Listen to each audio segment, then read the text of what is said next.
ஆயிரக்கணக்கான பெண்கள் கூடியிருக்கக்கூடிய இந்த மாநாட்டு மேடையிலே நின்று கொண்டு நான் தலைநிமிர்ந்து சொல்லுகிறேன், இந்திய மாநிலங்களிலேயே பெண்களுக்கு பாதுகாப்பான மாநிலம் எங்க தமிழ்நாடு தான். அடிச்சு சொல்றேன், ஆயிரக்கணக்கான பெண்கள் கூடியிருக்கக்கூடிய இந்த மாநாட்டு மேடையிலே நின்று கொண்டு நான் தலைநிமிர்ந்து சொல்லுகிறேன், இந்திய மாநிலங்களிலேயே பெண்களுக்கு பாதுகாப்பான மாநிலம் எங்க தமிழ்நாடு தான். அடிச்சு சொல்றேன். ஸ்டாலின் நாக்கில் நரம்பின்றி கூச்சம் என்பது சிறிதுமின்றி இப்படி பேசிக்கொண்டிருக்கையில் சென்னையில் போதை ஆசாமிகளால் ஒரு பெண் கூட்டு பாலியல் வன்கொடுமை செய்யப்பட்டு அவரது குடும்பமே கொலை செய்யப்பட்டுள்ளது. அதுவும் இச்சம்பவம் அரசு கல்லூரி வளாகத்தில் நடந்துள்ளது. அந்த கல்லூரியில் காவலராக பணியாற்றி வந்த கௌரவ் குமாரை 5 பேர் கொண்ட போதை கும்பல் அடித்து கொன்றுவிட்டு அவரது மனைவியை இரக்கமே இன்றி பாலியல் வன்கொடுமை செய்துவிட்டு 2 வயது மகனையும் கொன்று வீசிவிட்டு சென்றுள்ளது. கல்லூரிக்குள் இந்த கும்பல் எப்படி வந்தது?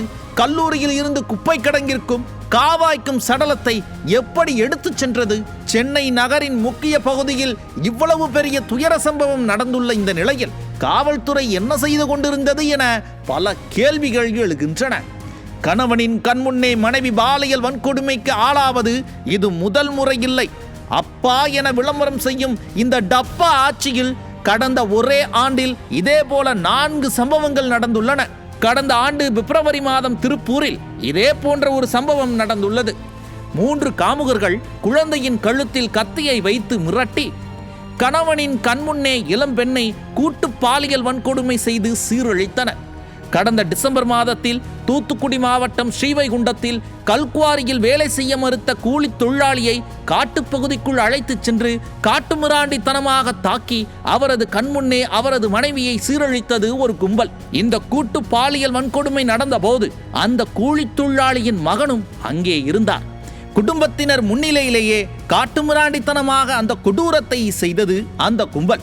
அதே டிசம்பர் மாதத்தில் ராமநாதபுரத்தில் இன்னொரு கொடுமை நடந்தது. கிறிஸ்துமஸ் பண்டிகைக்காக சந்தோஷமாக பொருட்களை வாங்கிச் சென்ற தம்பதி வீடு திரும்பும் வழியில் போதை ஆசாமிகளிடம் சிக்கிக் கொண்டது. கணவனை மரத்தில் கட்டி போட்டுவிட்டு மனைவியை பாலியல் வன்கொடுமை செய்தது அந்த போதை கும்பல்.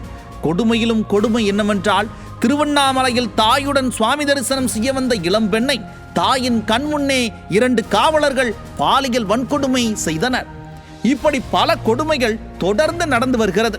மாதந்தோறும் நூற்றுக்கணக்கில் பாலியல் வன்கொடுமைகள் நடைபெறுகிறது.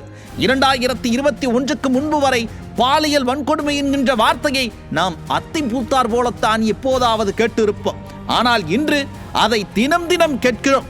முன்பெல்லாம் லாட்ஜ், பாலடைந்த கட்டிடத்தில்தான் இத்தகைய குற்றங்கள் நடைபெறும்.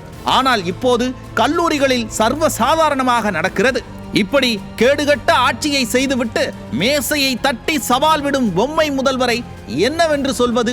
வரும் தேர்தலில் தக்க பாடம் புகட்டுவோம், மக்களை காப்போம், தமிழகத்தை மீட்போம்.